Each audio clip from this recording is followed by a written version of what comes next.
Well, greetings, imagination connoisseurs. Once again, it is I, the sanctimoniously notorious master of fun and wonder, Mr. Robert Meyer Burnett, here with Robservations, the show about something. Robservations episode 218.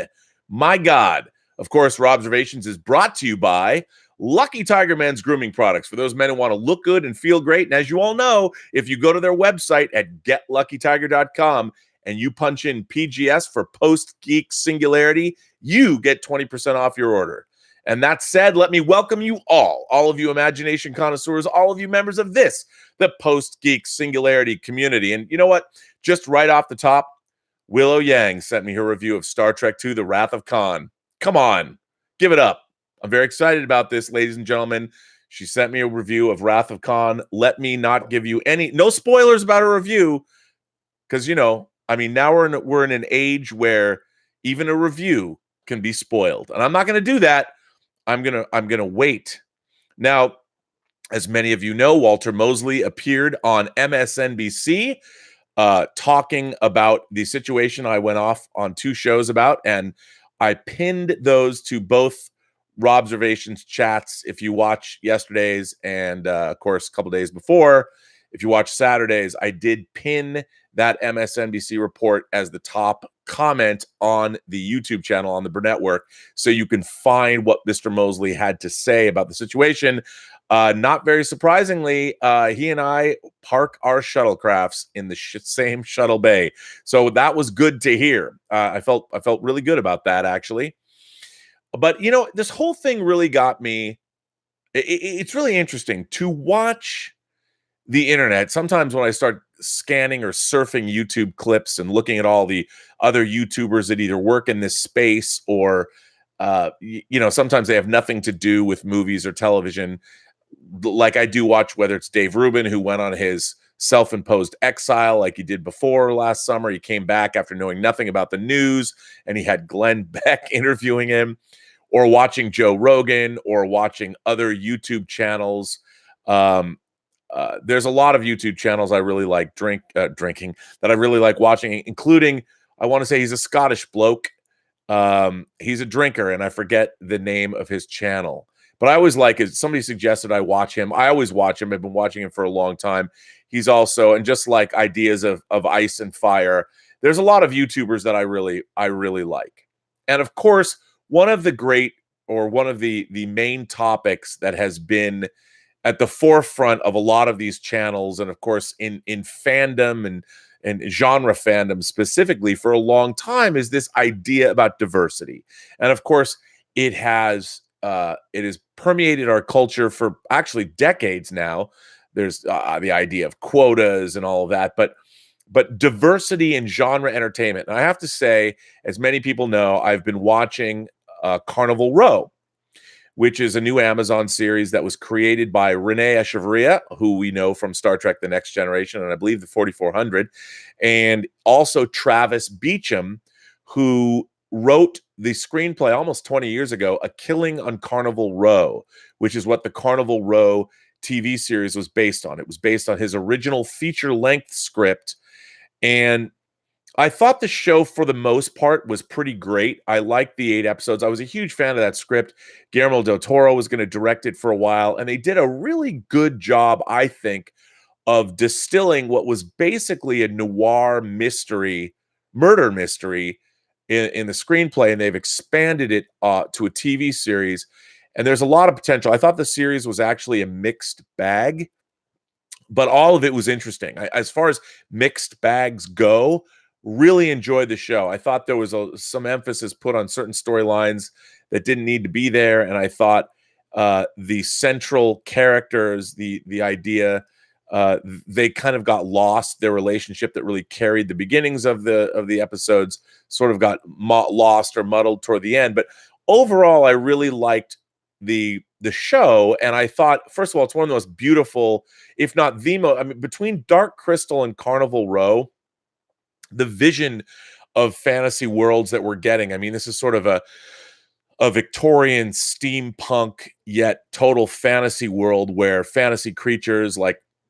fairies, the fae, fairies, pucks, things like that are real.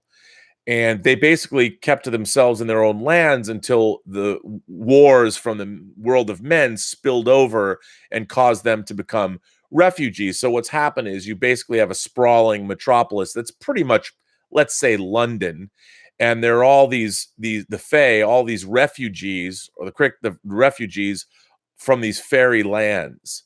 So you've got pucks and you've got fairies, and they're kind of second class citizens, very much like whether you want to say that they're African Americans that were or Africans that were brought over as slaves, or they're Jews. I mean, any kind of group, like marginalized group throughout history, there's elements of that, and they do a lot. They play around a lot with.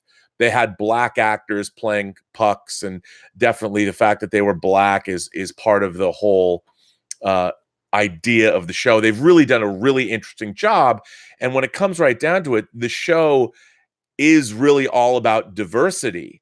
And I don't want to ruin what happens, but I'm definitely interested in seeing where the next season goes, because it really sets up a lot of really interesting things, and it for the world and the tapestry of what it tries to do alone, it's hugely ambitious, and I really did like the show a great deal, and I really enjoyed the central relationship that the two main characters have, and I really enjoyed how it unfolded, and it's one of the best looking science fiction, fantasy, or horror television shows, and it has elements of all of those things.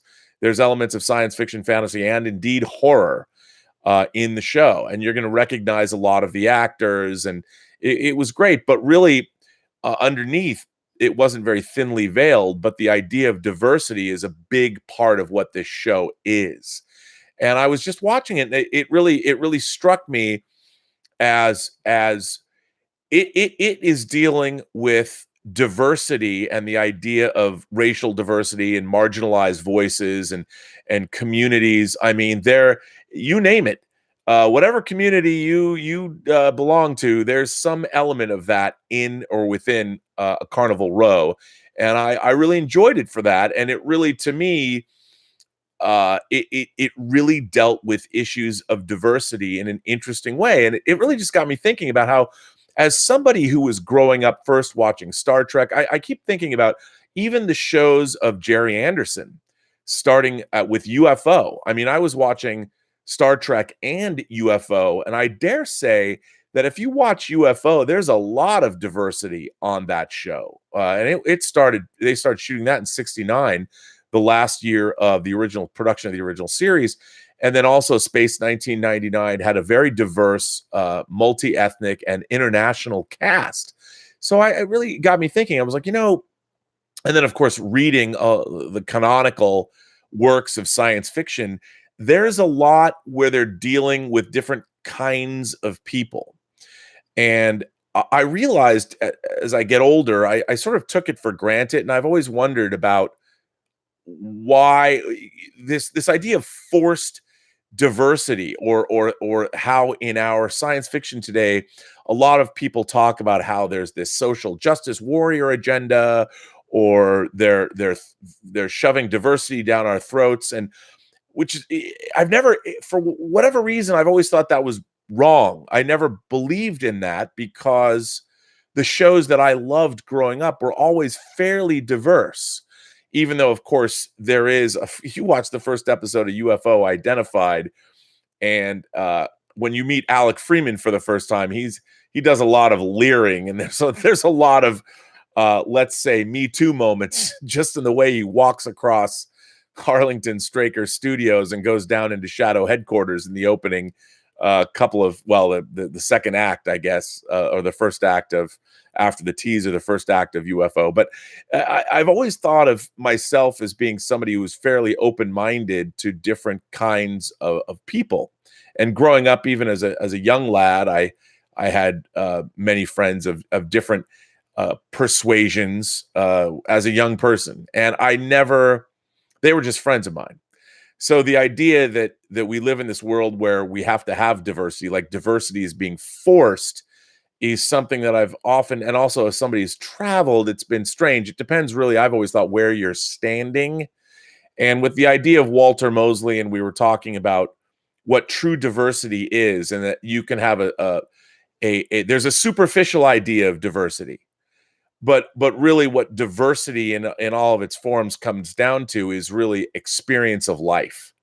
And how come people had experiences stems from the superficiality of whether their gender, their color, their ethnic background, their sexuality. All of that to me are superficial indicators as to the life experience that people have. And the life experience that people have are defined by those external superficialities that are immediately judged. And because they're immediately judged, then people's lives are shaped by the fact that they're treated the way they're treated based on those differences. One of my oldest, dearest friends in the world here in Los Angeles, who I've known for 31 years, he's gay. And when I hang out with him, the first thing that I think about is not the fact that he's gay. I think, oh, this is my oldest friend in Los Angeles. I mean, believe me, I've listened to a lot about his life and his sexuality, which is interesting because it's different from mine, but I don't define him that way. I mean, if I had a friend who liked sweaters, that would be something like, okay, I understand this shapes your worldview. And I understand that if I'm going to talk about, my love of, say, I don't know, something like cunnilingus, my gay friend might not relate. Or he could relate and say, well, the reverse is true of me. And we could discuss our shared love of oral sex if that was something that we wanted to get into. But really what it comes down to is who we are as people. When we're talking about our love of film, when we're talking about politics, all of our points of view are certainly shaped by the kind of people that we are. But when we're discussing democracy, or we're discussing how democracy or democratic policy is known in America today is implemented, we're really discussing ideas that aren't necessarily overtly connected to the superficialities of who we are. Sure, it certainly shapes who we are. Absolutely. But when we sit down and talk about something like Carnival Row, and we're discussing, I mean, there was lots of different marginalized people depicted in that show. Certainly overtly, you have the Fae, you've got the fairies, and you have the pucks and all the different kind of creatures, or the half-breeds, as it were. But really, even those were being used, of course, metaphorically, or as however you want to call it, whether it was very didactic or not.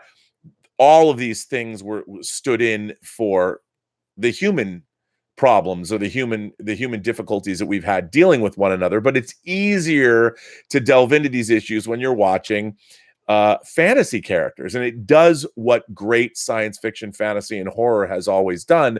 It's allowed us to deal allegorically with these kinds of human questions within the confines of a science fiction, fantasy, or horror entertainment.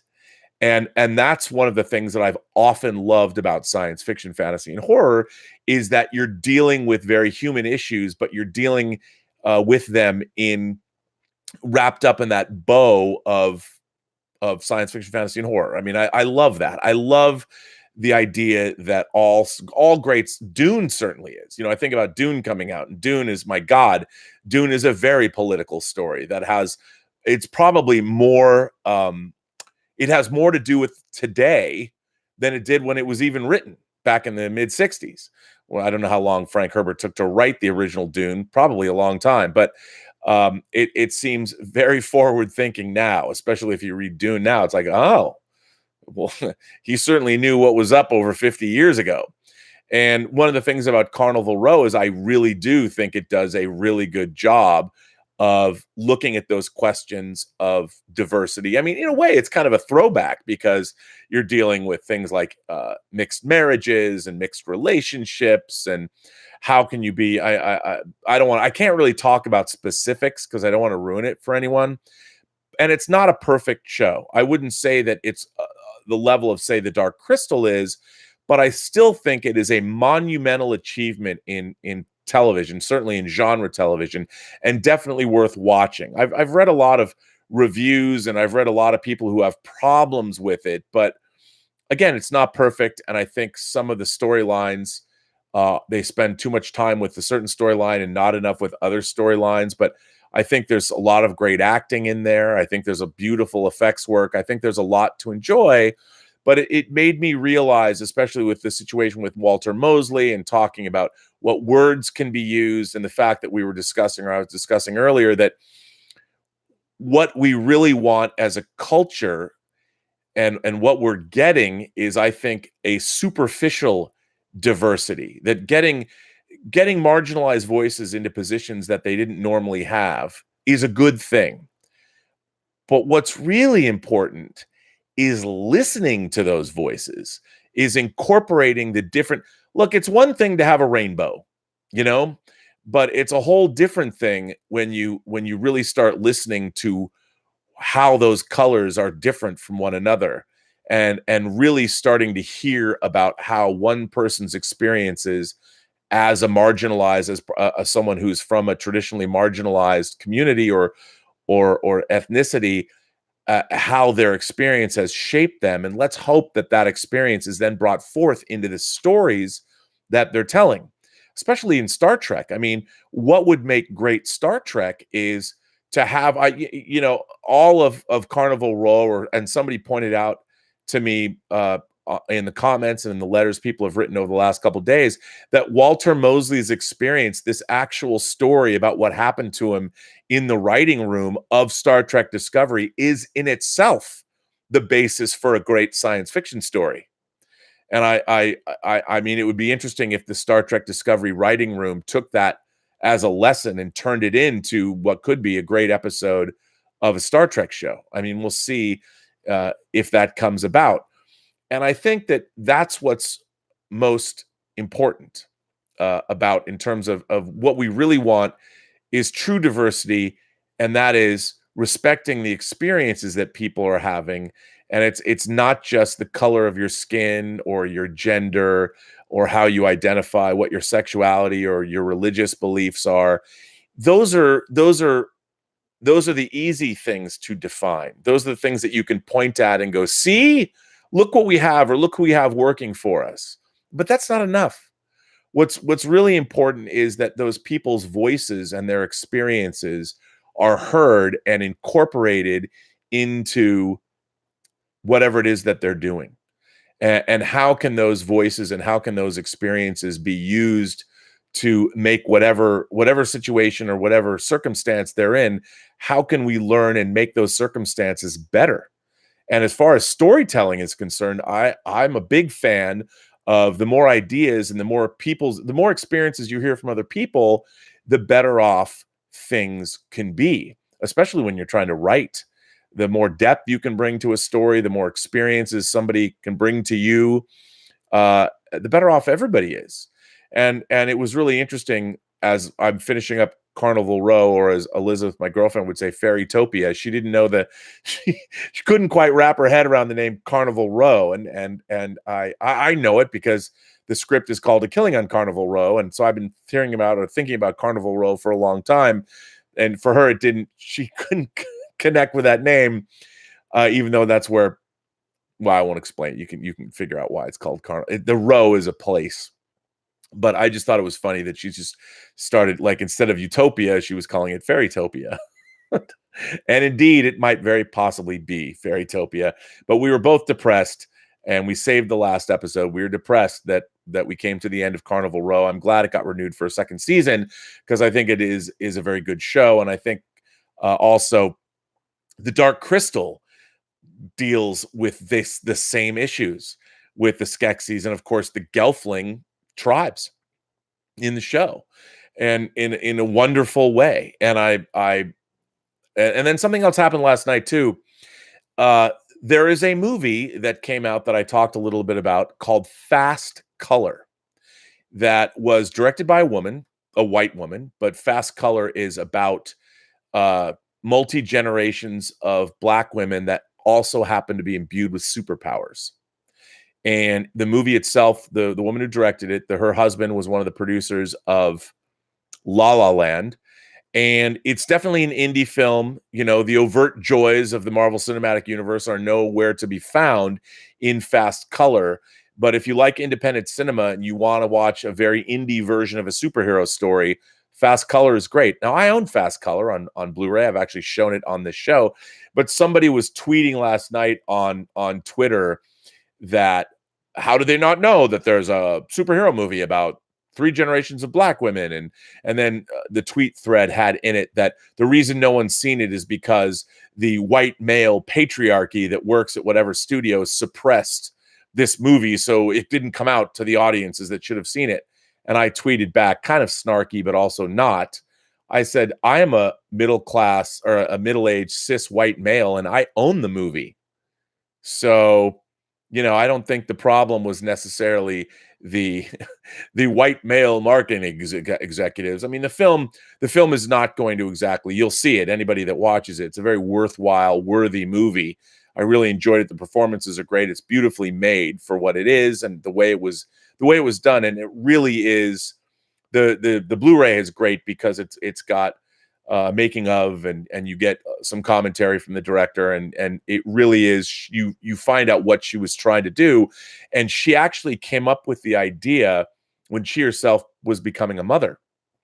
And what I love about Fast Color, like with all great genre movies, is again, it's allegorical. It's all about the story of mothers and daughters, and the filmmaker, the way she came up with the idea to make this film. Again, I could never have made the film. I would never, because of I would never know what it was like to have a child. And I love this idea. I love the fact that Fast Color as a film, not only is it a superhero movie, but it was derived out of the idea of what it means to become a mom. So inherently in the film, there's experiences and there's feelings that I would never have, but I'm given some insight into by watching this movie. And I think that's the best kind of genre cinema. And the more we can have new and interesting voices come out and make movies like Fast Color, the better off we're always going to be. You can never go wrong hearing more experiences about people that are different than you. That's why I talk about my love of Natalie Wynn, or ContraPoints, as she's known on YouTube. I don't, I know a few trans women that are actually, they're authors and writers, and they're great. Natalie Wynn is the only person I consider her a filmmaker, to be honest. And if you watch her YouTube videos, they're pretty clever and they're very technically adept. And I tweeted once that I've said on before, if I had like, an extra couple of $1,000,000, I'd throw it her way. And I would say, I want you to make a movie. Like, take your experiences and take your YouTube videos and go make a movie. Like, maybe your character has to drive from New York to LA for some reason. I don't know. And your character, I mean, I'm sure Natalie Wynn and ContraPoints is a part of you, but there's also an element of performance in there. And I would like to see that, because I think, one, it'd be a great movie, and two, it would probably be hilarious. And she should absolutely play herself. And you know what? Feel free to take this idea and run with it. Contact her. If anybody has any money, go get Natalie Wynn and let her make her film, because I think it'd be great. And she has collaborators, people that do her music. And I don't know if she's her own DP, but it wouldn't be that expensive. I think it'd be very much worth doing. But again, Fast Color, it's amazing to me that the movie's not being talked about more than it is. I would say that it's very much along the lines of movies like Take Shelter, even though it has nothing to do with Take Shelter. It's that kind of feel, if you've seen Take Shelter, or like the movies like Resolution and The Endless, and of course Spring. Those filmmakers have a new film at Toronto that just debuted, that Anthony Mackie stars in it. I can't wait to see that. But again, seeing these voices just makes us better. And I think that when people are screaming and yelling about someone like Kelly Marie Tran playing Rose Tico, and they mistake the fact that they might not like the way her character is written, and then they talk about, oh, well, this is forced diversity. I don't think that's necessarily true. I mean, when you're making movies, you want to now sell it in a global marketplace, and I think it's important. Well, anyway, there's a couple of letters that I want to read that deal with this subject, the Walter Mosley subject at hand. And this letter comes from Jason Manweiler, And I like this letter.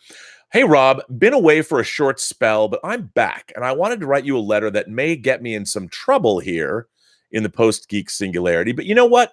I don't care. This is my opinion. I'm writing to you to discuss the situation with Mr. Walter Mosley, what the legend of Kareem Abdul-Jabbar said, and Dave Chappelle's Sticks and Stones special.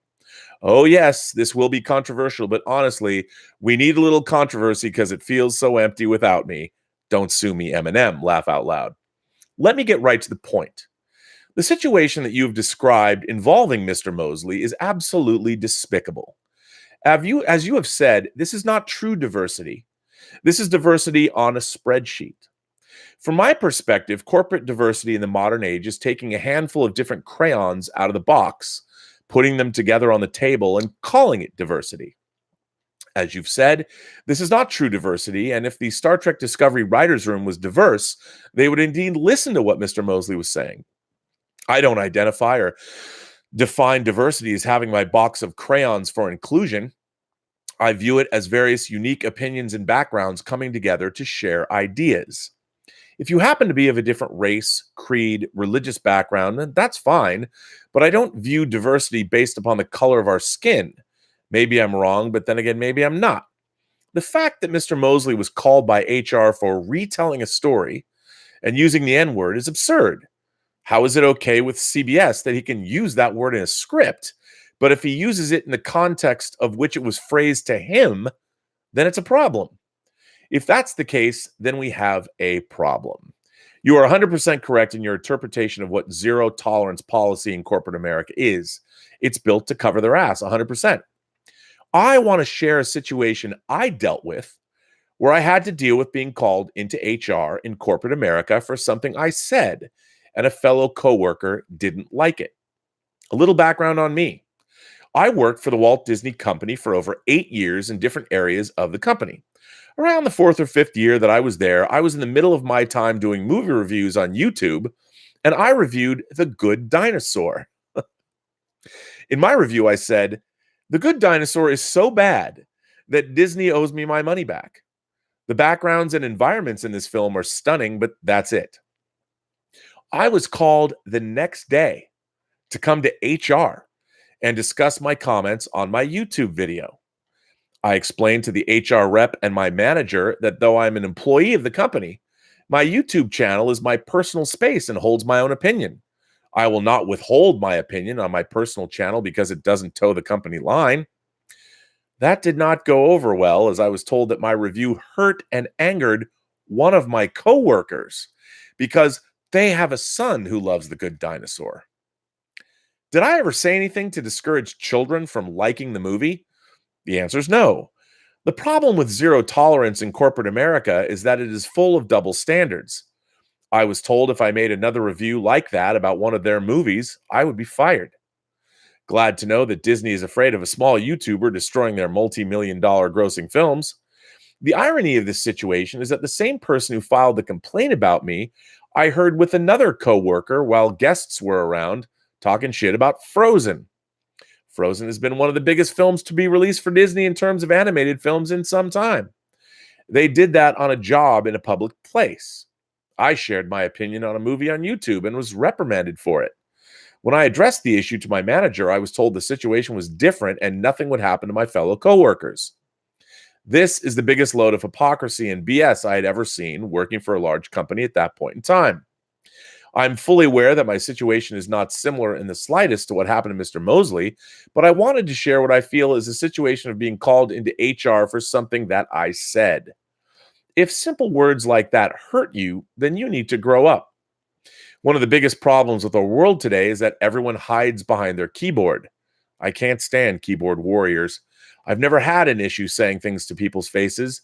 As a man, as an adult, and as a human being, it is important that we learn to communicate with one another and to learn to resolve our differences or differences of opinion. This leads me to Mr. Dave Chappelle and his recent special Sticks and Stones. I do not find his special insulting. I find his special to hold truth. And if you find his special insulting, well, sometimes the truth is insulting. What Chappelle talks about in his special is everything wrong with our modern society and the cancel culture that we live in. As Joe Rogan said on his podcast recently, you can't cancel Dave Chappelle. You can't cancel someone who doesn't care. Our society needs people like Dave Chappelle and Joe Rogan to shine a light on them and to expose the truth of what is wrong with our society. Sticks and Stones is one of the best things I've seen from Chappelle in quite some time. Chappelle raises some valid points throughout Sticks and Stones if you actually stop being triggered and listen to what he's saying. From discussing Michael Jackson, Kevin Hart, the LGBTQ community, and even in the epilogue telling a woman it was not her fault for getting raped. Dave is a comedic genius. Our social justice warrior PC society needs to help steer us back on the road towards sanity. Rob, as you know from conversations we had on social media, I sometimes push the boundaries of things I talk about with you. I've sent letters to you that we've discussed via DMs on social media, and I thank you for allowing me to do so and express my opinion rather than try and silence me. If I had one wish, I'd say that my only hope is that we learn not to fear words in the future, as Lieutenant Uhura so famously said. As the old adage goes, sticks and stones may break my bones, but words will never bother me. Thank you from your friendly neighborhood Spider-Man, Jason Manweiler. Well, Jason, look, I appreciate that. And I think what's really going on, I think that the real disconnect when it comes to these things is that what social justice is really all about is empathy. Is feeling for your fellow man or woman or whatever you want to represent yourself or consider yourself as, whatever. If you're non-binary, that's great too.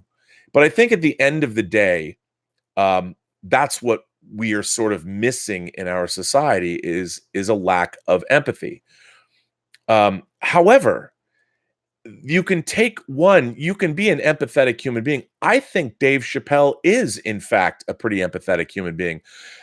He tells this story in his special about how the trans community is constantly after him and he's embattled by them. And he conveys this story about how there was a trans woman that came to his shows that was one of the people that was laughing the loudest. And after a show, one day, she was at the bar and he went and had a conversation with her. And he was asking her, like, are you not angry with me? Do you not like my humor? I mean, it's a little rough.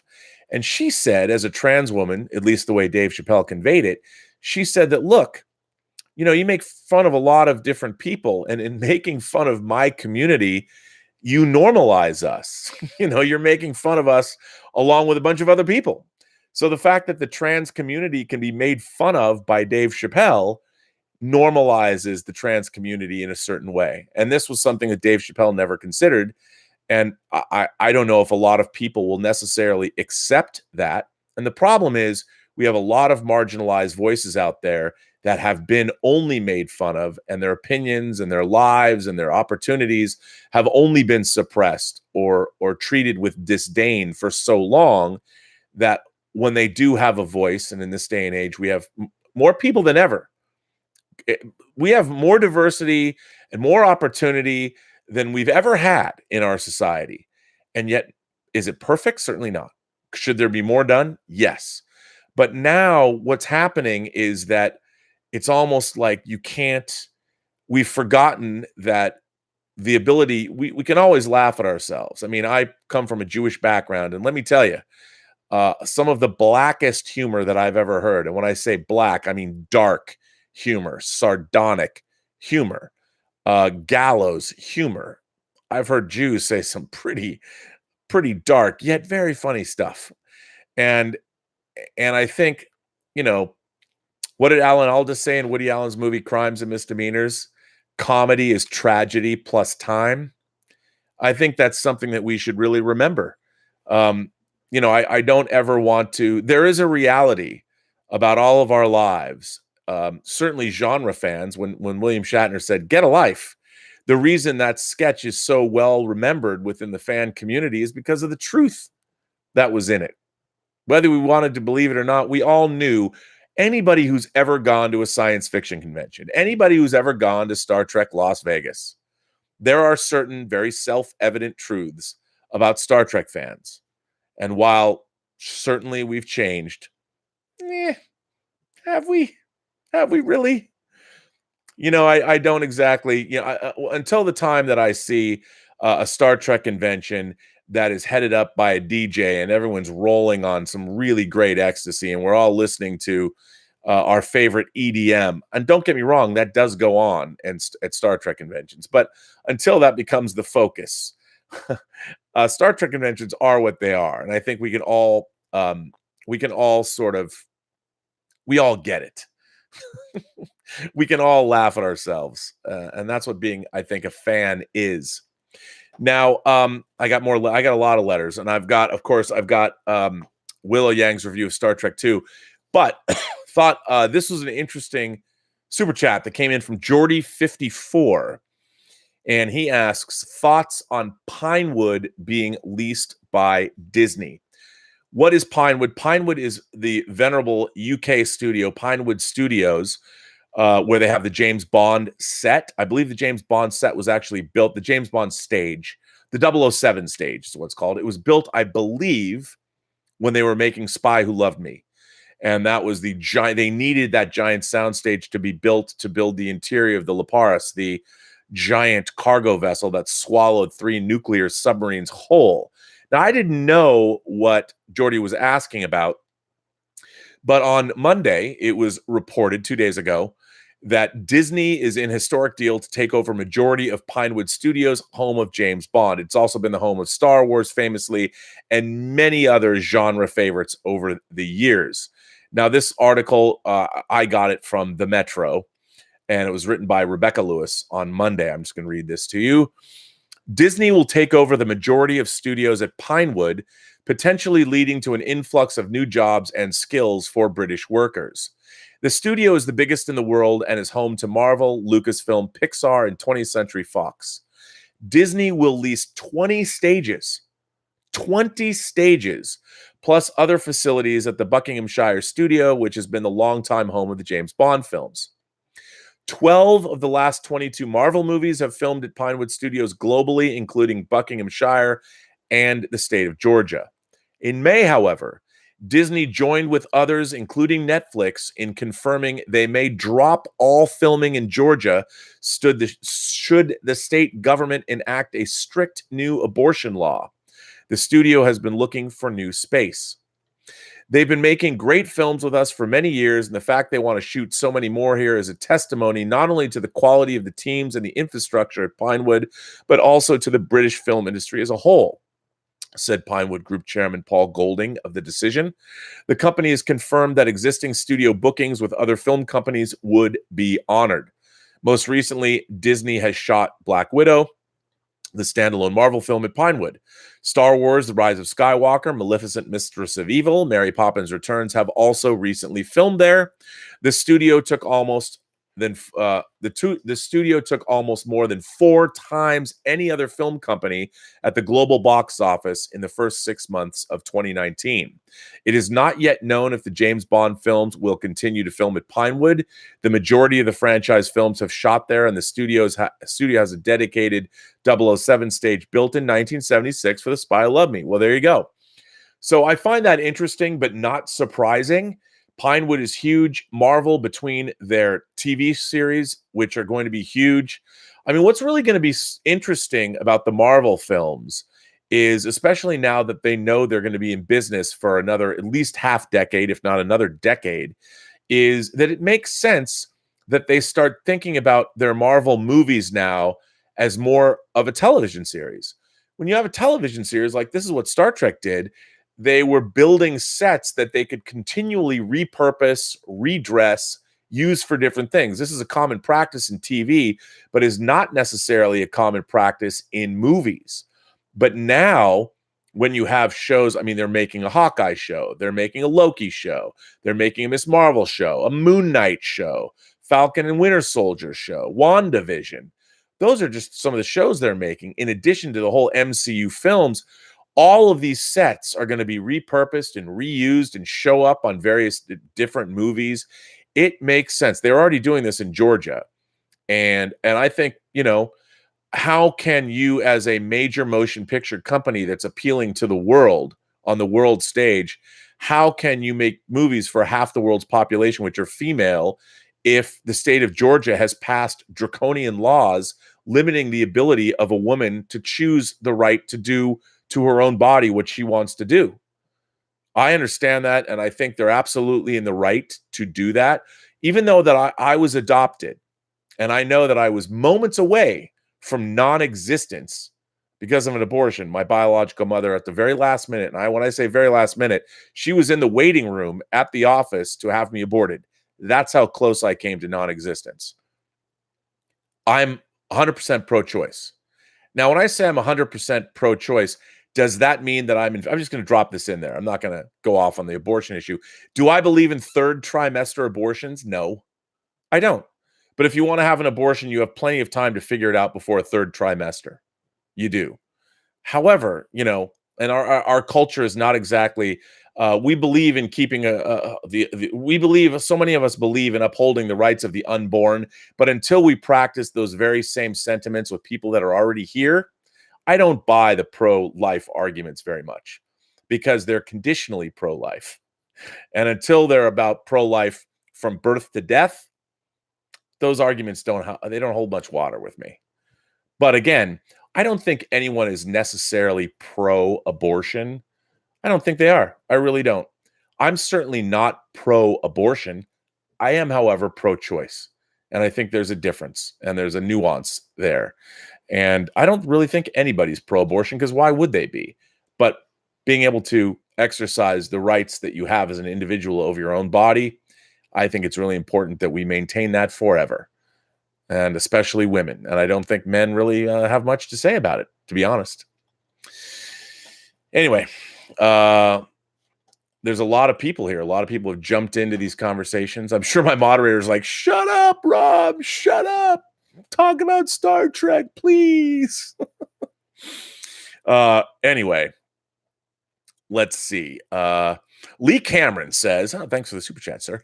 The moment I fell in love with Spider-Man in 2002, the moment I fell in love with Spider-Man is in 2002, when he overcomes the Goblin after taking a bomb to the face and just gets his suit torn, brutally beaten, bloodied, never been so scared of a villain. I like that. There's a lot to be said. We were talking about the Sam Raimi Spider-Man movies today earlier on the John Campea show. And one of the things that I didn't like about Raimi's Spider-Man movies at first was how, in my mind, they took place in movie world. They weren't like what I wanted from modern superhero movies. When I first saw Bryan Singer's X-Men, that opening scene, it takes place at Auschwitz. I mean, whoa, that was unexpected. And then even when you meet Wolverine, he's fighting as a pit fighter or a cage fighter in Canada. I mean, this was unexpected. And it created a verisimilitude for comic book characters you didn't normally see. Well, in the Spider-Man movies, they felt like they were some kind of an interesting throwback to a different time. And at first, I wanted more verisimilitude, more reality. But then I realized that was Sam Raimi's style. And once you settle into that style, they can be hugely enjoyable films. I certainly think that Spider-Man 2 is definitely a high watermark when it comes to superhero filmmaking. And I do love the Sam Raimi movies, and I love Tobey Maguire as Spider-Man.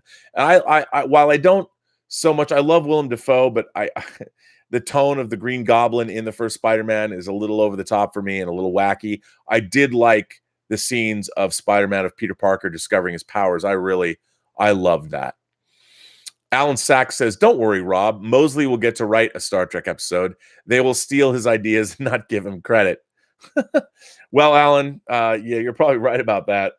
I'm still waiting for David Mack to drop his lawsuit, although he got a job consulting on Star Trek, for writing a Star Trek novel called Section 31 Control. And then, of course, the second half of season 2 of Discovery was all about an AI named Control within Section 31. And he gets no credit? Crazy. Willow Yang is here. Willow Yang says infinite diversity. By the way, Mukbang Reviews just sent me support. Just sent me a super chat. Mukbang, thank you so much. General channel support, shout out to the live chat. Will you be getting the new Prince autobiography and or the 1999 album re-release? My God, Mukbang. So they announced yesterday that they are releasing like 3 different versions of this ultimate re-release of 1999 with like 35 unreleased tracks. And I have a lot of Prince bootlegs. To be honest, I love Prince, but as a fan, I anytime I could get a Prince bootleg, I know I didn't bootleg his work, but whenever I could get a Prince bootleg, I'd get a Prince bootleg. Like I had the Black Album for years before it was released. I mean, Bob George, I was singing Bob George for years. I love Bob George. Who do I look like, baby? Yesterday's fool. I love that album. So hearing that they're going to release a super deluxe version of 1999, I am all over that. Very, very exciting, Mukbang. I can't wait.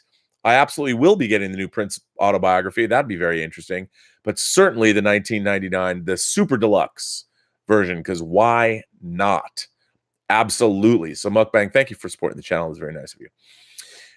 Willow Yang says infinite diversity and infinite combinations. Absolutely. That's it. That is exactly what Star Trek was all about. And it's so funny to me.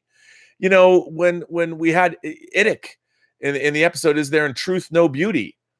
We got Spock wearing the Iddick symbol. And yeah, somebody could say, well, you know, Roddenberry wanted something that Lincoln Enterprises could sell. You could crassly say that, but okay, I get it. You know, they didn't have merchandising back then. They were selling Star Trek posters and model kits. AMT made their model kits. They famously paid for the shuttlecraft to be built, the full-scale shuttlecraft, which seems strange that their model of the shuttlecraft was not very accurate, but whatever. But yes, that was definitely a concept that Star Trek, that the original series, infinite diversity and infinite combinations. I mean, I grew up with that. What happened to this science fiction community? Anthony Gonzalez says, what happened to Michael Bihn's career? I thought he was going to go on and be a leading male action star for years after Terminator and Aliens. You know, who can say? People get lucky and then they don't get lucky. It's a very weird thing. You just never know in the entertainment business what's going to happen from one day to the next. I really like Michael Biehn. I'd like to see him come back. I'd like to see him have a renaissance in his career. I really liked him. I really liked him in Terminator. I certainly liked him in Aliens as Hicks. I mean, I love Michael Biehn. I couldn't speak to that, but it's strange. JB Bonifacio says the X-Men have always stood as a metaphor for the underclass, the minority. If you could choose any director to uphold that, who would it be? Jordan Peele? You know, I don't know about that. I really didn't like Us. I really liked Get Out a lot. I really didn't like Us, and I know he's not totally responsible. And I really hated this Twilight Zone revival. You know, I think that we need somebody. If whoever's going to direct the X-Men, again, we get the idea that the X-Men have always been a metaphor for the outsider, the downtrodden. Can't you just try not being a mutant? I mean, we all get that. But I think that's sort of evident in the whole concept of the X-Men, and I don't think you need to be so heavy-handed. Obviously, the struggle between Xavier and Magneto being Malcolm X and Martin Luther King was fairly obvious. But, you know, I think, again, we got to get great. You can't, just like the part of the Burnett axiom, don't put your universe before your characters and your stories. Don't put your message before your characters and your stories. You know, inherently, if you tell me a great story that has great characters, your message will come through. But if that's what you are setting out to do, well, then you're going to lose, because nobody wants to be preached to in that way. And Carnival Row, by the way, it's pretty preachy. Like, if you don't get the message they're trying to get across, you're not looking very hard, because yes, it is definitely something that is not hard to discern when you watch the show. And I thought actually they did a really interesting job, and it's very interesting how they worked all of that in. But I thought it was good. Dan V900 says a Moon Knight one-shot came out today called Moon Knight Acts of Evil. He fights Kang in it, so I had to buy it. That might interest you. You know what? I got to go pick that up. I didn't know that came out. I will go get that. Acts of Evil. That's sort of interesting that Moon Knight is fighting Kang. See, I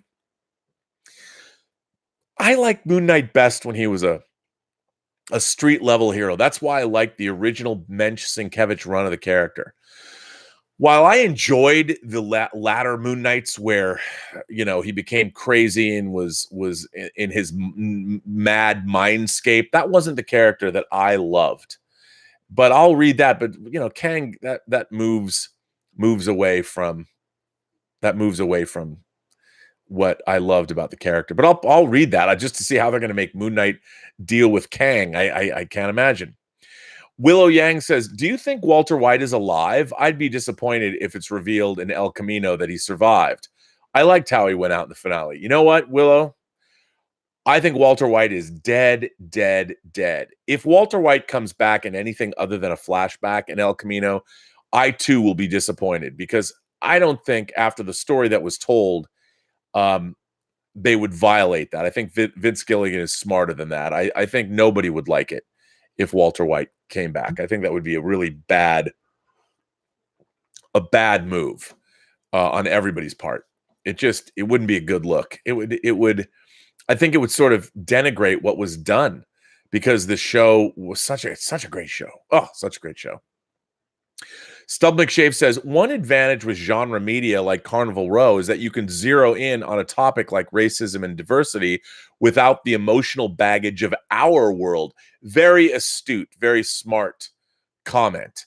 And that's why they do it. That's certainly why they did it in Twilight Zone, what Rod Serling was doing and his fellow writers on the original Twilight Zone, which ran from 1959 to 1964, and certainly on Star Trek and other genre shows. I mean, you could deal with Vietnam not on television directly because of standards and practices, but hey, you want to talk about the hill people and the villagers fighting a proxy war that the Federation and the Klingons will be arming each side?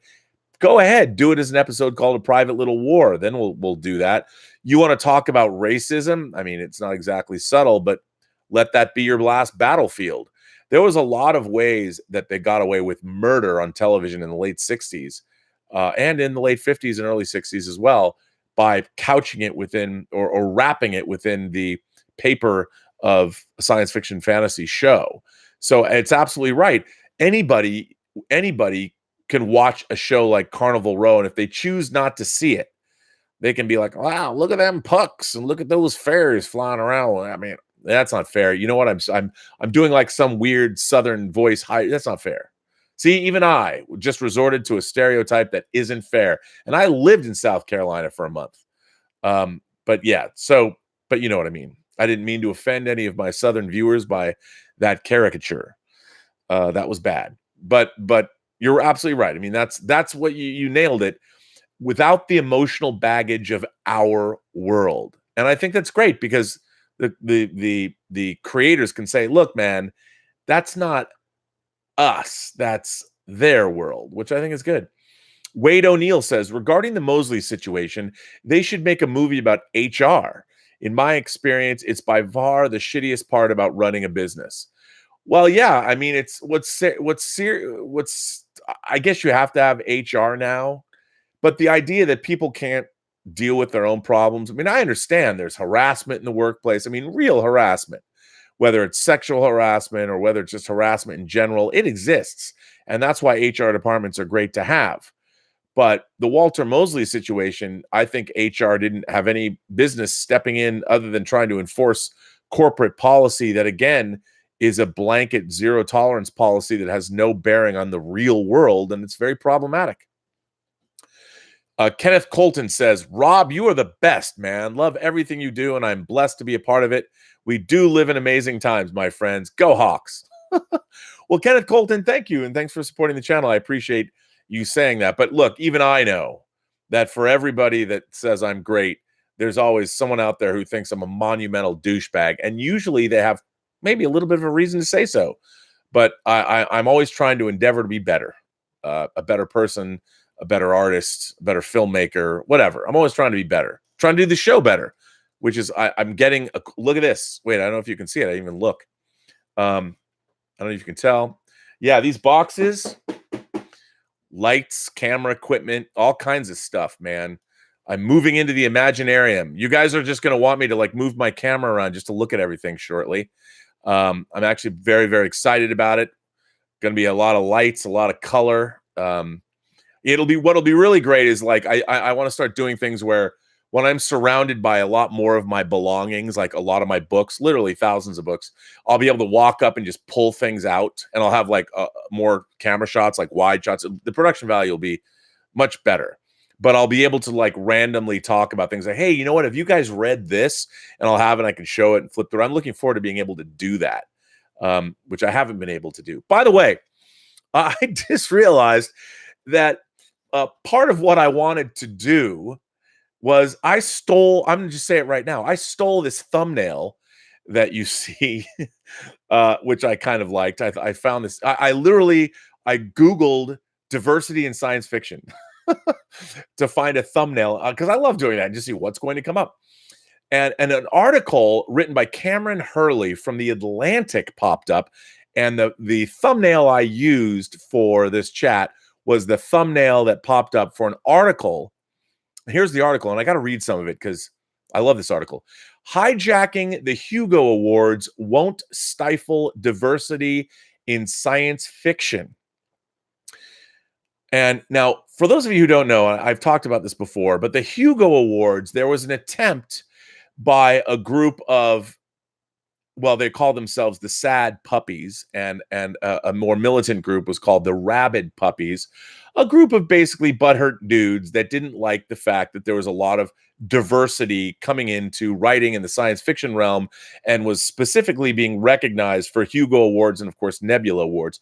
People like the lovely Charlie Jane Anders, who is herself a trans woman, and she is a wonderful writer, and I cannot recommend her books highly enough if you're interested. But so there was a really ugly situation that arose with them, the Sad and the Rabid Puppies.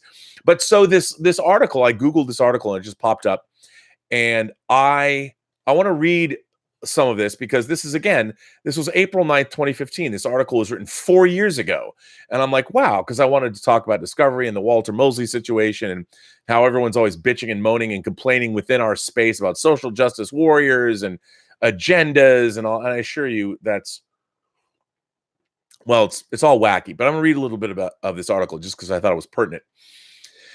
The science fiction and fantasy literature world might seem by its nature to be forward thinking, but it hasn't been free from the kinds of culture wars embodied by last year's Gamergate controversy, a fact aptly illustrated by this year's nominations for the genre's arguably most prestigious awards, the Hugos.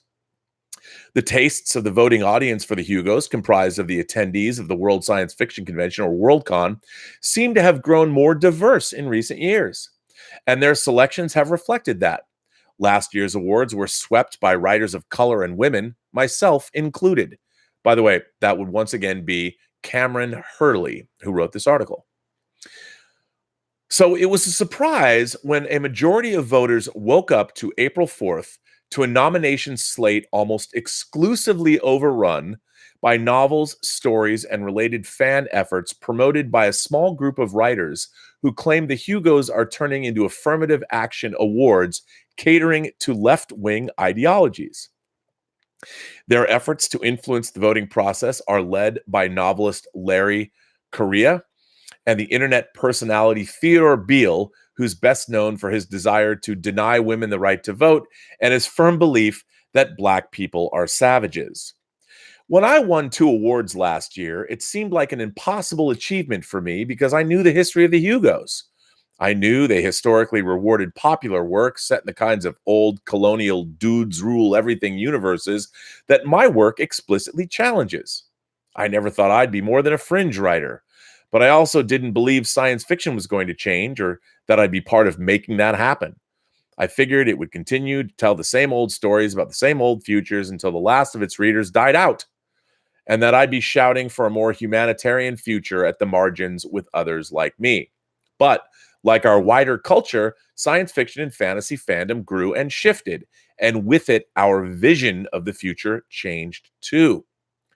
Some aren't happy about that.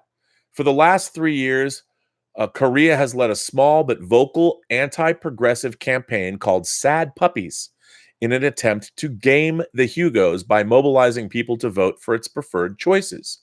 The secret of the awards is that they're actually very susceptible to manipulation. It costs just $40 for a supporting membership that gives one voting rights. Low participation paired with the sheer breadth of eligible work means nominees can get into the ballot with as few as 50 nominations. After failing to move the needle the first year, Sad Puppies organized around another slate of candidates and garnered an additional 70 or so votes last year to edge a few of their chosen authors onto the ballot. The overall voting membership wasn't impressed with these choices and awarded other work in every category. But this year, Sad Puppies, buoyed by Beale's more extreme Gamergate-affiliated campaign Rabid Puppies, managed to secure the extra votes needed to dominate the nominations. The results? They managed to push out those seeking to make the Hugos more representative of the diverse works within the genre. Well, here's what I found interesting about that. See, having more diverse voices and writing interesting stories and getting your voices out there, that's where diversity comes from.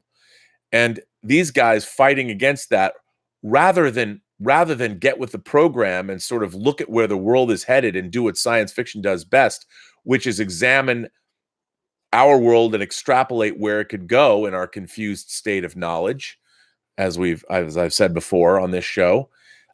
They'd rather try and game the system. They'd rather try and not allow diversity to real diversity. When you got the voices, when you got writers writing novels and short stories where the point is not necessarily to show somebody of color or show somebody of non-binary gender, but to actually incorporate those into a story where it's intrinsically part of what the story's about.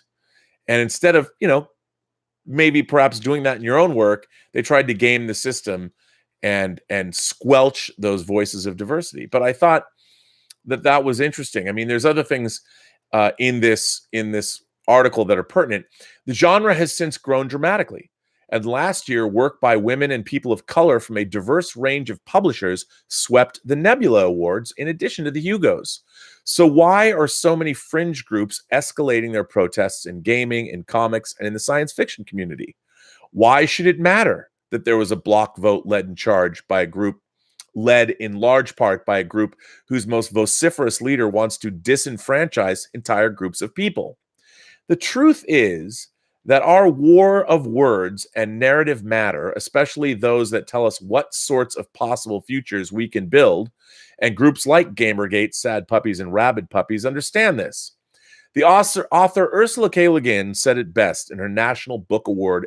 It's Gwyn, Ursula K. Le Guin, and she wrote The Left Hand of Darkness, an incredible book, by the way. And if you haven't read, if you are interested in gender and you want to read something interesting in science fiction and you have not read The Left Hand of Darkness, you should. Ursula K. Le Guin said it best in her National Book Award acceptance speech. We live in capitalism. Its power seems inescapable. So did the divine right of kings. Any human power can be resisted and changed by human beings. Resistance and change often begin in art, and very often in our art, the art of words. The demographics of the United States are shifting. By 2050, people of color will outnumber Caucasians, and young people's views are becoming increasingly liberal. Even 61% of young Republicans favor same-sex marriage. The effects of this are being felt across all aspects of our public life. The media being consumed now is different than that preferred by the dominant culture of the 90s, let alone the 1950s, and there's undeniably a greater appetite for progressive stories. Historically, science fiction and fantasy literature is no stranger to controversy, but it has learned how to adapt and endure. Some of the most exciting conversations about power and resistance are happening in the field, and it's these books and their creators that are increasingly the starting point for original television shows and movies that weave themselves into wider cultural narratives. From Hiroshi Sakurosawa's All You Need Is Kill, the basis for the film Edge of Tomorrow, to James S.A. Corey's new Expanse series on Sci-Fi with its incredibly diverse cast. Chuck Wendig's upcoming Blackbirds adaptation on Starz features a tough, trash-talking heroine. The science fiction authors Tanarive Due, I can never pronounce the name, Tanarive Due and Stephen Bard's crowdfunded a short zombie film starring Frankie Faison of The Wire. G. Willow Wilson and Genevieve Valentine are two science fiction authors among those writing reboots of wildly popular Miss Marvel, now in its 7th printing, and Catwoman comics, reimagining Miss Marvel as a young Muslim woman and addressing Catwoman's bisexuality directly. Even Ann Lecky's gender-bending space opera Ancillary Justice, which swept the Fields Awards last year, has been optioned for film. And these names and titles only represent a fraction of this growing movement. The reality is that much of the stuff you see in film, television, comics, and children's cartoons got its start inside the inspired, disruptive halls of science fiction and fantasy literature. Or, in the case of television, Star Trek and The Twilight Zone. And again, people are going to come back at me and go, well, Star Trek and The Twilight Zone were predominantly written by men. Sure, but within Star Trek, famously, you had people like Margaret Arman or, of course, Dorothy Fontana, who shaped the entire Vulcan civilization. And she was basically working for Gene Roddenberry and was able to work her way in and write stories that we got. I mean, it was amazing. Magic K says, this probably too much to offer, but can you do me a favor? Order the Sandman Universe special Hellblazer next month. Oh, sure. I was planning on it anyway. Yes, I surely will. I mean, I've been waiting to get. I was hoping they would. I have all the Sandman Absolute editions, and I was hoping that they would put out Absolute editions of the Sandman universe because it is, in fact, my favorite comic of all time, as many people know. So anyway, let me get back to the letters, because what I got to read this. What's really interesting is you think about diversity, and Willow Yang herself. Willow Yang is a Chinese immigrant. She came here with her parents. She's a first-generation Chinese immigrant, and I've been very interested, specifically because she's Chinese and came from China, to hear her views of Star Trek, which has not traditionally traveled well in China. They've been trying to make it happen, but it hasn't. And so listening to Willow Yang's opinion of as a person who's from China, hearing her opinion of Star Trek has been so interesting because, well, as far as I'm concerned, she knows exactly what's correct and what's good about Star Trek. She nails it. If anything, I'm disappointed that her Chinese perspective hasn't changed, that she and I believe in Star Trek in exactly the same way. Admittedly, perhaps Willow didn't like Star Trek, the motion picture, as much as I did, but none of her criticisms were invalid. She's obviously a very intelligent woman and knows what's up. But, ladies and gentlemen, without further ado, here is Willow Yang's thoughts on Star Trek II, The Wrath of Khan. Greetings, Rob. I'm sending you my long overdue thoughts on The Wrath of Khan. The version of the film that I watched was on YouTube, listed as Star Trek II, The Wrath of Khan Director's Cut. Willow, please get a large TV, get a surround sound system, and start watching these movies the way they were intended. The Wrath of Khan Director's Cut. And I will just say right off the top that I love the movie. It definitely lived up to its reputation as being one of the best films in the Star Trek franchise. I will start with my main criticism of Wrath of Khan, which is, well, the character of Khan. Khan was one of the most memorable antagonists to appear in the original series. Embodied marvelously by Ricardo Montalban, he was a compelling adversary, formidable, ruthless, highly intellectual, and yet still possessing a grandeur and a charisma that made his character so engaging and unforgettable. Khan in the movie felt much more simplified and one-dimensional. Apart from his initial ploy to lure Kirk out into his trap, he didn't really display much intellect. I disliked how he could so easily be tricked into following the Enterprise into a nebula by a simple taunt. I understand that 15 years have transpired since he's last appeared on screen, and he's suffered a number of hardships, most notably the death of his wife, who was never mentioned by name, but I can only assume must be Marla MacGyver's, and may have gone a little off the rails as a result. However, I do still feel that his character has been done a disservice and was a little wasted in the movie. It is rather disappointing to me that Space Seed, which had less than half the runtime, was still able to present a far more complex and developed character.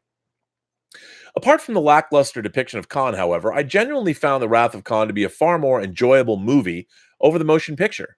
The pacing was greatly improved. The film comes in at a brisk runtime of just under 2 hours and made use of every moment of screen time it had. Gone were the long, lingering shots of the stars and the spaceships, the indulgent, almost fetishistic look at the Enterprise. I understand that there are many fans who really appreciate the visuals of the first movie and love it for its beauty and wonder. Personally, however, I wanted more character and plot. The Wrath of Khan certainly had much more action and space battles, as well as some intense and gruesome scenes of parasites burrowing into people's ears and dead bodies being strung up in the remains of a laboratory. However, I thought the movie had much more humanity as well. There was just more personality and warmth emanating from all the characters. The camaraderie between the trinity of Kirk, Spock, and McCoy was on full display.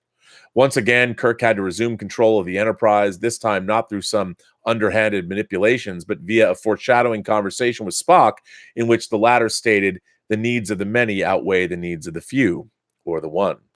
Of course, I got a great kick out of seeing Spock and McCoy carry on their love-hate relationship as they debated over the ethics of the Genesis Project, which, of course, rapidly devolved into McCoy calling Spock some name pertaining to his Vulcan heritage. "You green-blooded inhuman." The supporting cast was also much better served. There was more attention and care being given to all the side characters, most notably Chekhov, who acted as the main catalyst for the rematch between Khan and Kirk. And yes, I do realize that he didn't appear to have met Khan in the original series, but the majority of the movie-going audience members probably don't know that. I quite enjoyed the new character of Savik. I'd only known Kirstie Alley from weight loss commercials. So it was quite pleasant. It was quite a pleasant surprise for me to see her playing a studious Vulcan. More than anything, I really appreciated that the crew of the Enterprise were able to take on active roles. I liked that they were allowed to strategize and come up with ploys to outwit and outmaneuver their adversary, like hacking into the Reliance control system and finding ways to use their environment to their advantage. Everyone just felt more intelligent and experienced, more like the best and brightest that humanity has to offer. While I applaud the attempt that the motion picture made to further develop the characters as they grew older, I much preferred the approach that Wrath of Khan took in that regard. I like that Kirk is able to maintain his strong, vigorous personality while still being vulnerable and fallible. He's worn out and unhappy about being off the ship. He's getting up in years, as exemplified by his deteriorating eyesight. He laments not being a part of his son's life. What I particularly loved, however, is the idea that the debts that Kirk had incurred in the past catching up to him, both with Khan and also with Kobayashi Maru. The movie opens with the exam being carried out. Kirk is the only one who's ever managed to pass it and is eventually revealed that he has achieved this by reprogramming the simulation to make it possible for him to succeed. However, he is ultimately forced to face the Kobayashi Maru again in the form of Khan and the activated Genesis device, and this time there is no option for him to circumvent the problem. Kirk is forced to realize that he's never faced death, and it is Spock who is able to find a solution to their no-win scenario by making the ultimate sacrifice. Being about 37 years late to the party, I, of course, had a few things spoiled for me. Specifically, I knew that two things were going to happen in Wrath of Khan. One, Kirk yells, "Khan," and Spock dies. Funnily enough, thanks to Into Darkness, I'd always been under the impression that Kirk makes his iconic scream in response to the death of Spock and was thus surprised when it happened much earlier on in the movie. Now that I think about it, however, it doesn't really make all that much sense, considering that Kirk apparently already planned a way out of the cavern that Khan had trapped him in. I guess he might have just been masquerading, but that would detract from the raw display of primal fury in that scene. With regards to Spock's death, it is just one of those situations where I do wish that I would have been alive in 1982 to watch the movie when it had first come out. I try to imagine how shocking and gut-wrenching it must have been for a Star Trek fan who did not know it was coming and had no idea that Spock would soon be resurrected in the upcoming sequel. Even though I'm unable to have the same experience as an audience member from the 80s, however, I still appreciated the way that Spock's death was carried out. The bittersweet eulogy that Kirk delivers at his funeral, finishing with the poignant line, "Of all the souls I have encountered in my travels, his was the most human." What really got me in the feels, however, is the final moment before the credits rolled. The camera moves from the newly born Genesis toward the stars, and we hear the familiar words of the opening monologue, "Space, the final frontier," being recited. Except instead of Kirk doing the narration, it is Spock, speaking from beyond the grave. And even though I knew his death would only be temporary, I still cannot help but be touched to hear his voice again. It is my opinion, Just the perfect note to conclude the movie on, an immaculate balance between tragedy and hope. I always feel a certain amount of trepidation whenever I watch a highly acclaimed movie for the first time. I fear that I might not like it as much as everyone else has. It was quite difficult for me to write my review on the motion picture, knowing of how much you and many others have adored the movie. I'm thus greatly relieved and delighted that I was able to enjoy The Wrath of Khan as much as I did. Even though I do feel disappointed with the handling of Khan, I thoroughly relished everything else.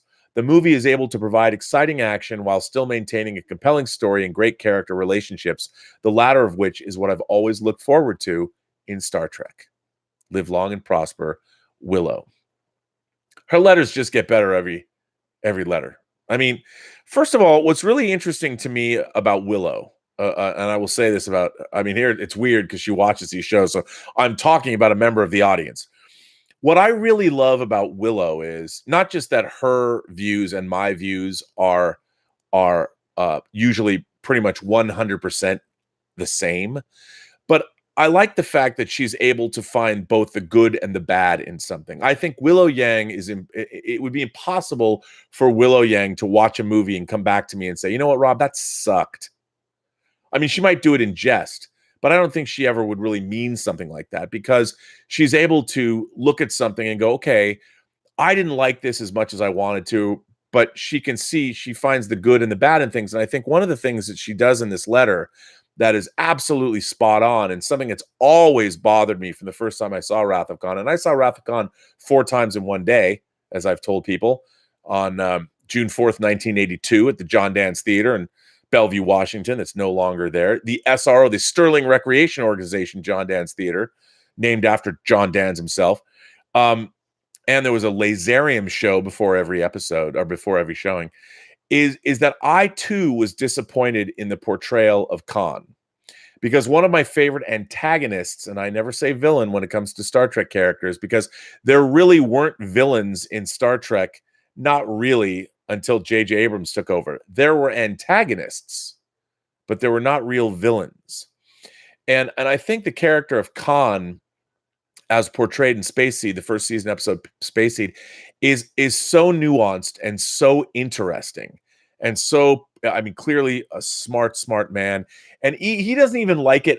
One of the things that I always loved, even as a kid, like he's threatening to execute the crew, beginning with Kirk, and he doesn't want to do it. And the characters, well, Kirk, it's not the Changeling or V'ger. Khan doesn't want to hurt anybody. He's like, what? Wait, all of you people are capable. Like I could use all of you, and all of you will go in there. And then he's frustrated. He goes, "It's so useless." You know, he doesn't. It's like, why are you doing this? And it shows that he's not a bad guy. And like Spock says, superior ability breeds superior ambition. He has literally been bred to be the way he is. He's been bred to have superior intellect. And because of this, he was bred to be exactly what he's supposed to be. And what he says in Star Trek II, when he says on Earth 200 years ago, I was a prince with power over millions.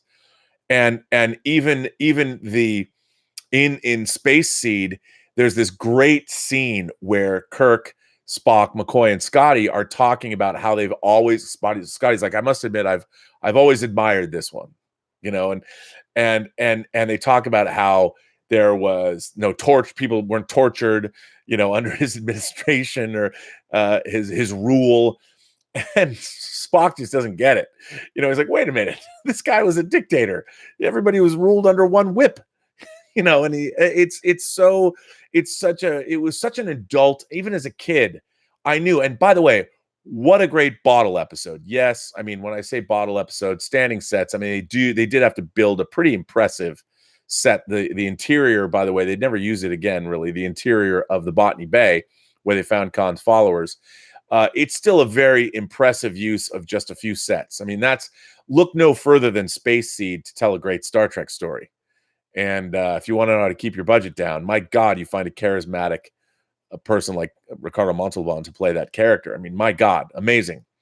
But I do think that he was really given short shrift because he is a little one note in the movie. Now, admittedly, as Willow points out, his wife is dead, and no one did bother to check on their progress. And what's interesting about that is that Spock even says at the end of Space Seed that it would be interesting to come back to pass by this way again and see what fruit had sprouted from the seed you planted today. And that didn't happen. It would have been interesting to see that. I don't necessarily think. I understand after what Khan went through, it might have been a little one note. He admittedly lived in a horrible situation for 15 years and watched all his people die. It wasn't great. And I think if anything, the movie it's a little operatic. And when you're telling an operatic story, you need more of a villain than an antagonist. You need somebody who is grand, and this idea about Moby Dick and all of that. And I get it. I understand. It was very literary in the grand literary traditions. It's a very nautical movie. And Nicholas Meyer, when he came on board to direct and then to rewrite the script that they had in 2 weeks, famously, when he came on board to make Star Trek II, he really didn't know Star Trek. And Gene Roddenberry told him to read Horatio Hornblower, which those stories were what he really based Star Trek on. And he watched some episodes and familiarized himself with the concept. But he really leaned into that nautical thing, and they do a great job. And I think everything that Willow says about Star Trek II is absolutely correct, and the camaraderie and all of that is great. And it is a wonderful movie. It's a great science fiction movie, no matter how you slice it. But in my mind, the one thing that Star Trek II is missing, and it's very much more like an episode, and just like the TV series, Star Trek, the TV series, also, it was smaller in scope. And one of the things that I really loved about Star Trek, the motion picture, is the infinitude of the cosmos had never really been depicted in Star Trek before. We'd seen hints of it. And that's why I like episodes like the Doomsday Machine, and why I dearly love the Immunity Syndrome. And there are a lot of episodes that I like that aren't necessarily people's favorite episodes. Even the Alternative Factor, when I was a little kid, the idea that the whole universe winked out, and the idea of the cosmic infinitude and all of that. I always really liked that. And it was never really depicted before in Star Trek. And in Star Trek, the motion picture, look, I get it that flying into V'ger and all that can be boring, but I was fascinated simply because how big V'ger was. And that was one of the things I liked about the Immunity Syndrome, is that this gigantic black void, and then the 11,000 mile long space amoeba. There are just things like that I really enjoyed about Star Trek, the motion picture, that always elevated the movie for me. And Star Trek II really scaled back on the scope. And I would have liked to have seen maybe a combination of the two, the character bits. But then again, that's not really the story that was being told. It was very much a nautical story. It was like Master and Commander, the beginning of Master and Commander, two ships pursuing each other. But it is a wonderful movie, Willow, and I'm glad that you enjoyed it. But there's something else in this letter that I really liked. And that is, we're told, a lot of you imagination connoisseurs, you members of the Post-Geek Singularity, have grown up in a world where the world itself has deemed, especially genre movies, science fiction, fantasy, and horror films, you've grown up in a world where these movies have already been anointed classics. And so you, like Willow, who's a new audience member, you've heard things are great. You've heard these things are supposed to be classic. And then when you watch them from today's perspective, you're not given a blank slate to bring your own bad selves to these classics of genre literature to see if they're, or genre films or whatever, to see if they're really as great as their reputation would seem to say. And in a way, I think that's kind of sad, because, I don't necessarily think a movie. One of the things that I found, especially when I was at USC, when I started at USC, I had to take this course, Cinema 190, even though I transferred in later. It was a freshman cinema. It was basically an introduction to cinema class. But what was great about this introduction to cinema class is that I would see movies in the Norris Theater projected, because this was pre-home video where you couldn't have HD, and they weren't going to project NTSC video in the beautiful Norris Cinema, and it was at USC. So you were seeing prints of films. And I saw movies that I had never seen before on the big screen first. Things like Singing in the Rain, or Robert Altman's Nashville, or a movie that I was completely blown away by, which was All About Eve. Now, I knew All About Eve won Best Picture in 1950, but I just, growing up at the time I was in college, I was like, All About Eve was a movie I'm like, I'll catch up to one day. I didn't think that it would be something that would be aligned with my interests, so I wasn't down. I wasn't excited about seeing All About Eve. I didn't know, I'd seen pictures from it, artwork, promotional artwork, and the images. I didn't have a sense of what that movie was at all. I didn't realize it was one of my favorite femme fatales ever. I didn't realize how dark it was. I didn't even understand it was about the New York theater. I did not understand that George Saunders delivers one of my favorite performances by any actor in any movie ever. His character of Addison DeWitt, and of course, Margot Channing, is peerless, timeless. I mean, Bette Davis, my God. I didn't know. You just hear, oh, this movie won Best Picture. I had no sense of it. So one of the things that I learned when I was in film school, especially at USC, and seeing these movies in Drew Casper's Cinema 190 class, was how good a lot of these movies are. Like, they were wildly diverse. I sat down. I hadn't seen Singing in the Rain. To be honest, I had bought the Laserdisc. I owned the Laserdisc of Singing in the Rain. I'd never watched it. I put it on, I'm like, how good can I didn't even know what the hell the damn movie was about. For as much reading as I had done as a kid about cinema, you read about Singing in the Rain. I didn't know it was about the dawn of sound in the movie, in Hollywood. I had no idea. I didn't know what that movie was about. I knew Singing in the Rain. I knew Gene Kelly danced in the rain because of A Clockwork Orange, which I'd seen 100 million times. And I got that it was from that movie, but I didn't have any context. That seeing Gene Kelly dance in the rain does not tell you what the movie Singing in the Rain is about. And it was the first movie they showed in Cinema 190. And I sat there and I was just transfixed. I couldn't believe it. I'm like, I can't believe I own this movie. I've had this movie for years and I've never watched it. This movie's so good. And the same was true of All About Eve. I didn't own All About Eve, but of course I ran out and bought it. So it's interesting to me that Willow, you've heard all of these things about Star Trek 2. And you're not even allowed the opportunity to dislike it. You have to like it. And I've always thought that was sort of unfortunate, because I'm always curious when people watch things for the first time. Like, I told people, there's a few people who've got back to me. I said, you guys got to go see Apocalypse Now in a movie theater. You've got to see it in a movie theater, because especially if you can go see it in IMAX, because seeing Apocalypse Now in a movie theater, especially today, where every depiction of war or combat or whatever, there's some kind of trickery involved. When you see Apocalypse Now, and it's all in camera, man. I mean, they shot all that. It's unbelievable. The staging of the scenes, it's astonishing. The movie's astonishing. So the few people that have gone to see it who hadn't seen it, by the way, when they get back to me and they're like, Rob, I went and saw Apocalypse Now. It was amazing, because you don't have those kinds of experiences in a theater anymore. They don't exist.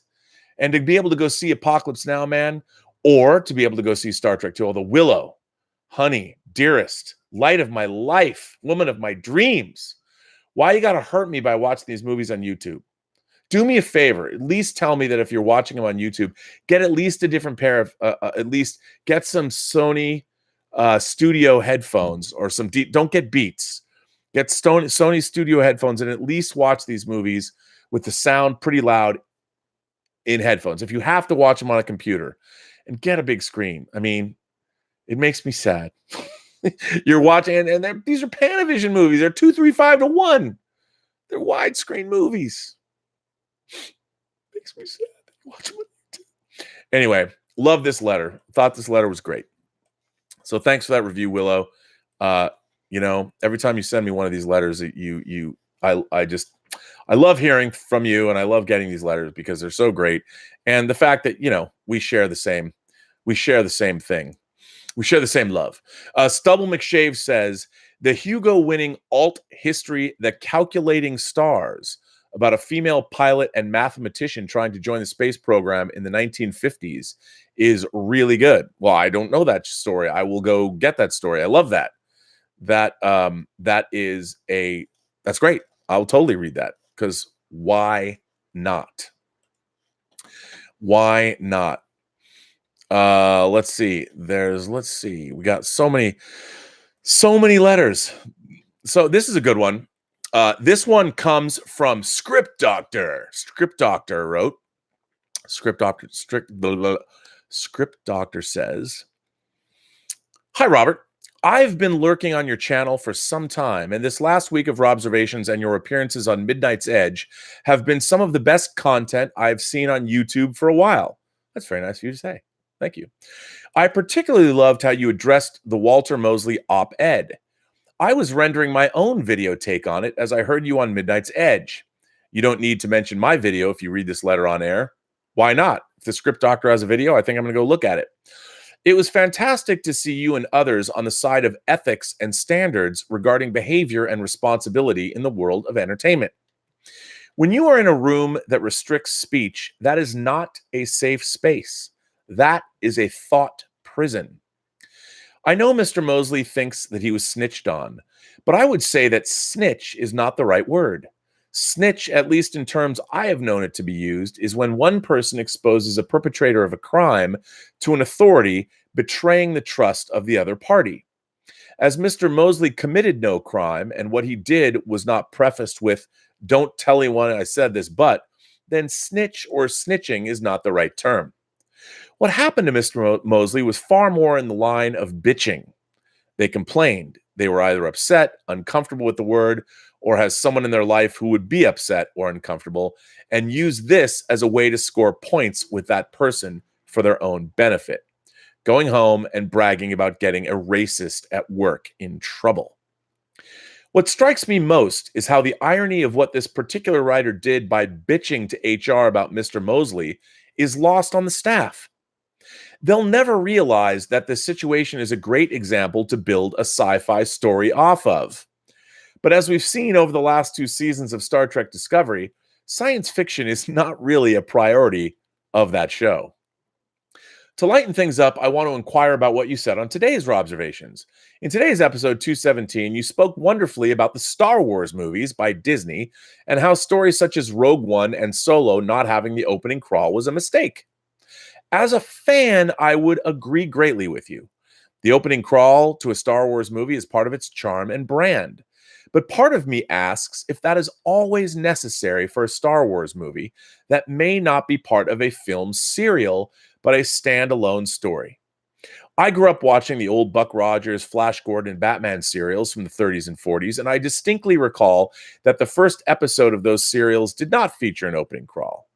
The opening crawl always came from the second chapter and on because the crawl was a recap for the audience in the event they missed the previous showing or needed a reminder. It got me wondering something I haven't thought about since 1999. Should Star Wars Episode 1, The Phantom Menace, have had an opening crawl?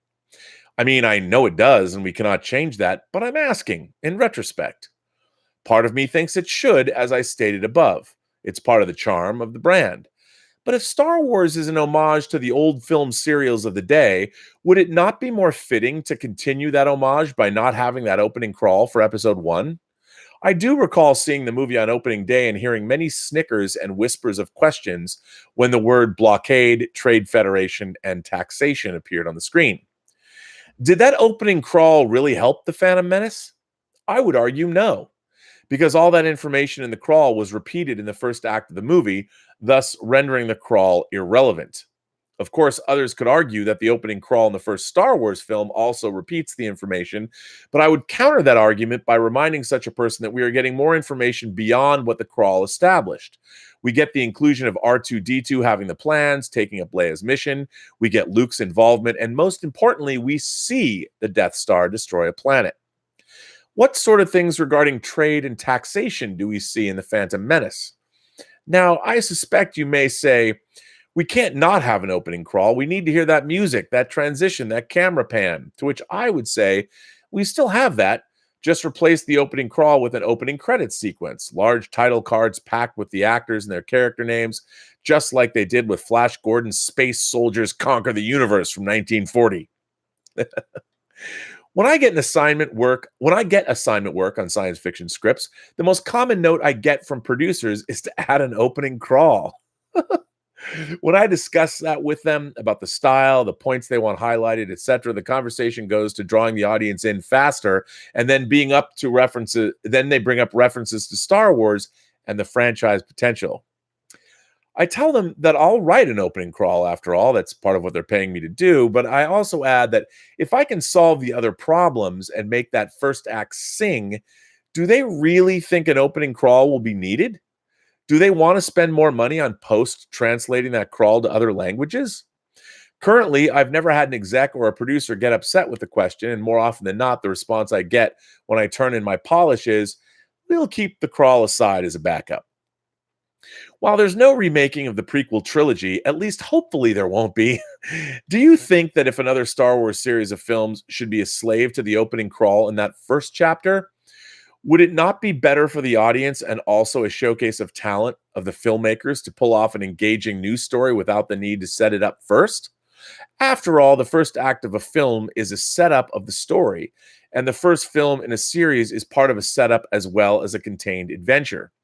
If a sequel is made, an opening crawl can serve a purpose to fill in the gaps between the films and is far more justified, except in this case of The Last Jedi, where virtually no time passed between that film and The Force Awakens. But that's another letter. I'd love to hear more of your thoughts on this regarding writing and storytelling for film, not just within Star Wars, but in other sci-fi shows or films as well. Thanks for reading, and take care, sir. Sincerely, the Script Doctor. Well, again, first of all, Script Doctor, what a well-written, lovely letter.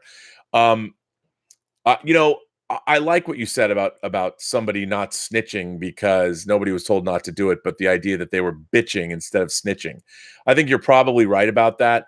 I think either way, the idea that it was just that it was somebody that ran home to daddy or mommy and bitched and moaned and complained about Walter Mosley.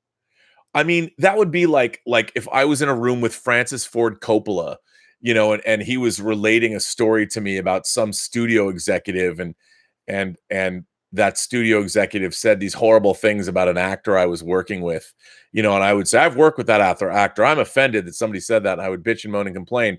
The point should be that I'm in a room with Francis Ford Coppola. I mean, that would be the whole point. I mean, but you're right. Snitching and bitching, I like that idea. But more importantly, and more pertinent to what you brought up with the Post-Geek Singularity community, here's what I think about the crawl for Star Wars. And I think your point is very well taken. But what I loved about the crawl for Star Wars is not only does it set up the movie that you're going to watch, it tells you the tale of the movie that you didn't get to see. It tells you the previous chapter, even though I know Star Wars later became A New Hope and it's episode 4. But when we first saw Star Wars, when I was watching the crawl, I'm like, we didn't get to see the part of the movie that came before what we're watching. So the crawl basically talks about the fact that rebel spies got plans to the Death Star. I'm like, wow, that's like a whole movie.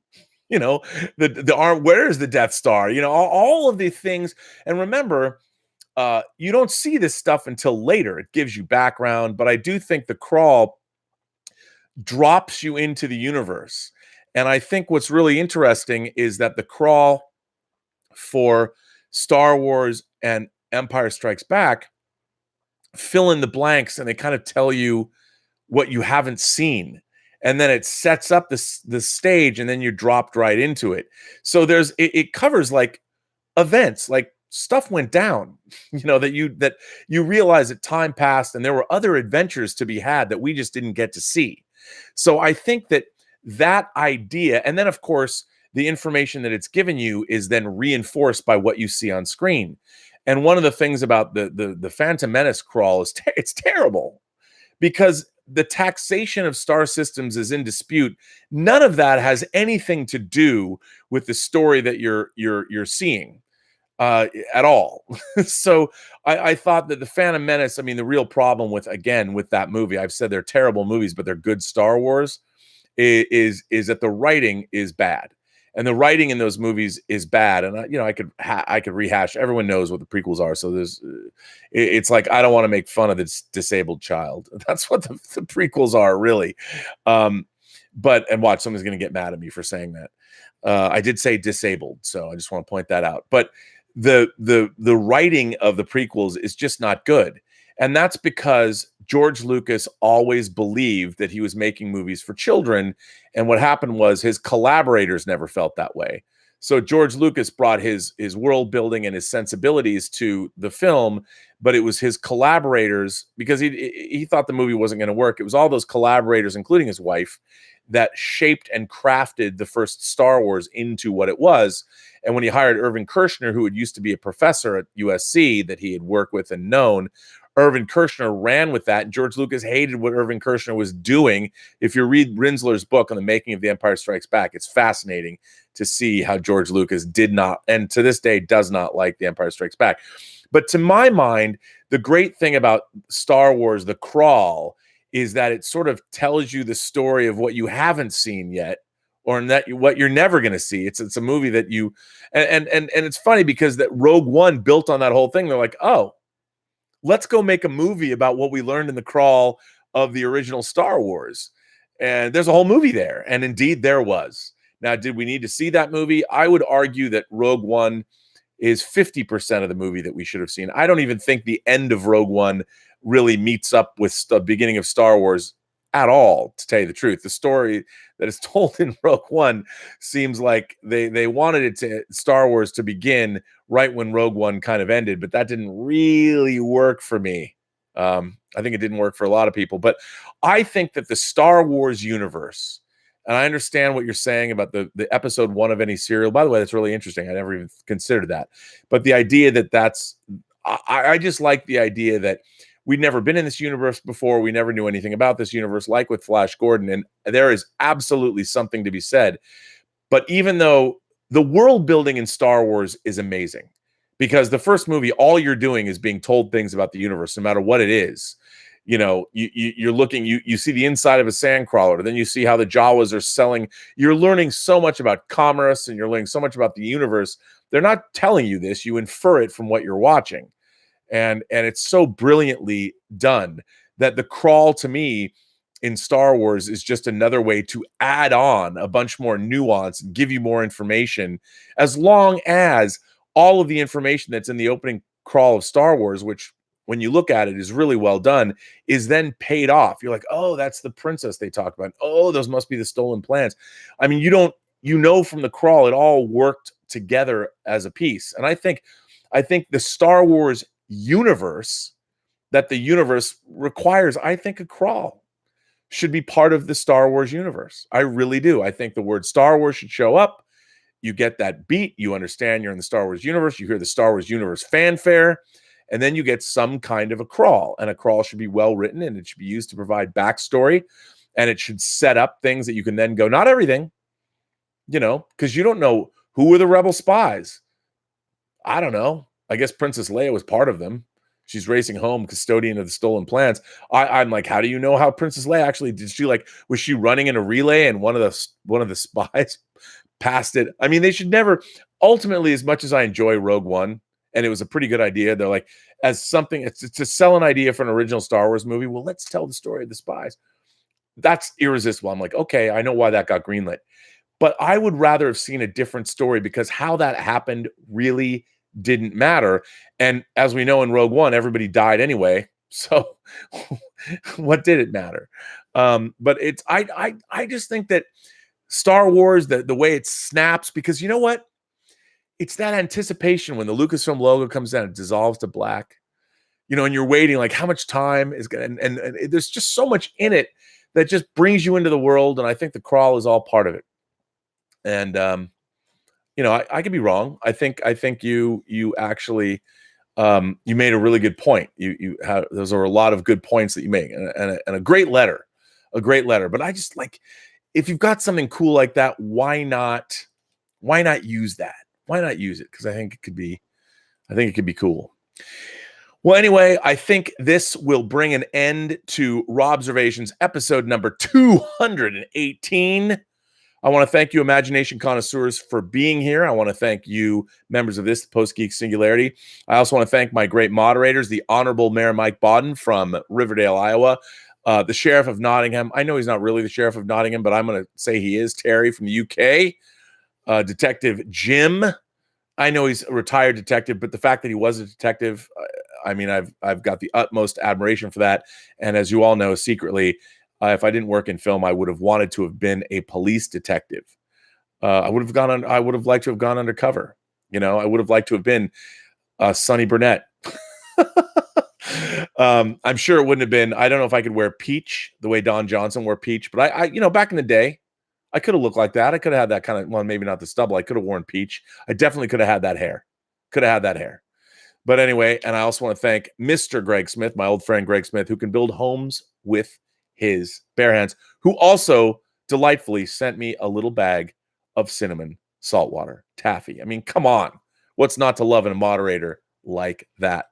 I want to thank you guys all for being here. If you want, please hit like and please subscribe to these chats. I really appreciate you guys supporting the channel and supporting me through super chats and joining the Burnettwork.net website. I've been getting a deluge of letters in. There's so many letters coming in, which has been great. I will get to them. I know I've been talking too much and haven't been reading as many letters, but you know, people seem to like that when I just talk and talk and talk some more.